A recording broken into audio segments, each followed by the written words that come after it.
Tokyo at night. Neon reflections ripple across rain-slick streets. A low rumble echoes through the alleys. An R34 GT-R glides into frame, its headlights slicing through the dark. Then, a Supra rolls up beside it, idling like a beast waiting to pounce. Two silhouettes, two destinies, one silent rivalry about to erupt. This wasn't just a car war. This was an arms race hidden in plain sight. No missiles, no governments, just boost gauges, forged pistons, and national pride. In the 1990s, Japan's automotive giants Toyota and Nissan set out to prove something. They weren't just building cars. They were crafting icons. Two machines emerged from that mission: the Toyota Supra MK4 and the Nissan Skyline GT-R R34. Each one engineered like a supercar, each one hiding more power than they were legally allowed to admit, and each one built with one unspoken goal: total domination. But here's the twist. They weren't meant to fight each other, and yet they did. On the streets, on the track, in the hearts of every car enthusiast alive. So what really happened when Japan's greatest machines went head to head? Buckle up, because you're about to find out.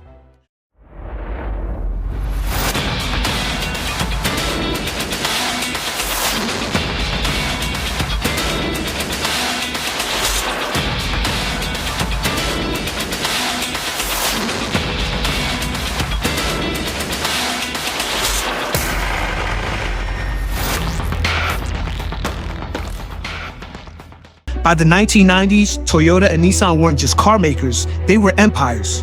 Their showrooms were filled with fuel-efficient sedans, reliable family wagons, K-cars built for city life, and the occasional minivan that never broke down. But beyond the dealership lots and secret test tracks and engineering departments locked away from the public eye, something else was happening. Japan was preparing for war, not a war with tanks or missiles, but one waged with boost, RPMs, and precision engineering. The thunderous silhouette of the Toyota Supra A80 paint glowing under fluorescent lights. The sharp, aggressive lines of the Nissan Skyline R34 GT-R idle growling like a caged beast. Factory dyno pulls, camouflage prototypes screaming around corners, wind tunnels, engineers with clipboards. Midnight street test runs through the Tokyo Expressway. These weren't just sports cars, they were statements. They were declarations of what Japan was truly capable of when the engineers were let off the leash.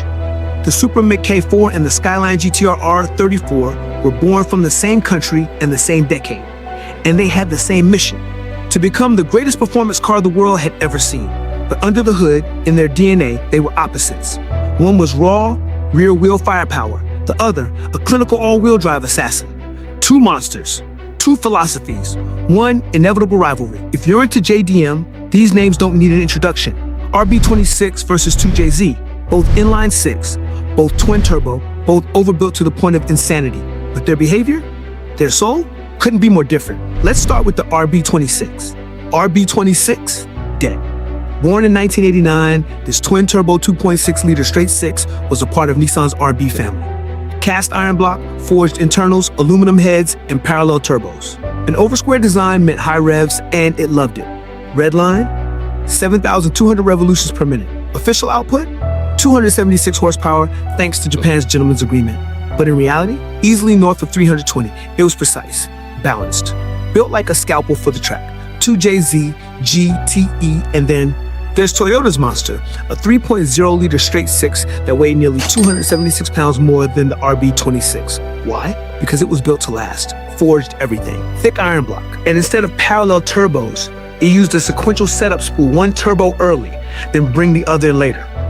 Result? Smooth delivery, less lag. The RB26 was all about control. The 2JZ was all about power, 600 horsepower. Both can do it, but the 2JZ barely breaks a sweat, 1,000 plus. The RB26 needs surgery. The 2JZ, just a bigger turbo and some confidence. Supras exploding off the line, Skylines clawing through gears. But this war wasn't just about the heart of the car. It was about where that power was sent. One car danced with chaos. The other clawed at the pavement like a machine possessed. A Supra breaking traction mid-drift, rear tires screaming in agony. An R34 carving through a mountain pass in the rain unshaken. Precisely. The Supra was built for drama. Rear-wheel drive, raw, untamed. You stepped on the throttle and the back end had a conversation with God. You want tire smoke? You got clouds. Do you want grace and forgiveness? Well, don't hold your breath, but the Skyline, it came with something else, something ahead of its time. It didn't just drive it though. Nissan's ace in the hole was ATTESA, the Advanced Total Traction Engineering System for all-terrain. With ETS Prio, it wasn't just AWD, it was a smart AWD. Reading wheel speed, yaw, throttle position 1,000 times per second. Under normal driving, it stayed mostly RWD. But the second you lost traction, it could send up to 50% of power to the front wheels in milliseconds, and then came HICAS rear wheel steering, not just gripping corners, bending physics, rainy touche battles.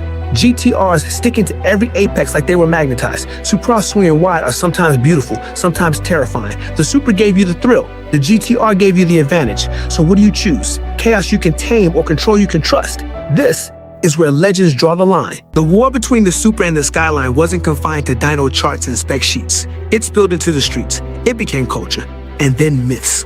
Neon reflections on the wet pavement of the Tokyo Expressway. Two cars merge into frame headlights blazing. One's a Supra, the other a GTR. They vanish into the night. From the Shudo Expressway to Osaka's underground loops, from midnight Tuga runs to secret US dyno meets, this wasn't just street racing. It was legend making. Smokey Nagata blasting a Supra past 200 mph on public roads. Mine's GTRs gliding like ghosts. HK's fine-tuning machines to perfection. And then Hollywood showed up. Too Fast, Too Furious. The Supra suddenly wasn't just the tuner's car. It was the hero. Orange, loud, perfect. Driven by Paul Walker, it became the face of the underground. Meanwhile, the GTR remained elusive. It existed mostly in video games. Gran Turismo players treated it like a deity. But outside Japan, you couldn't have one. Not legally.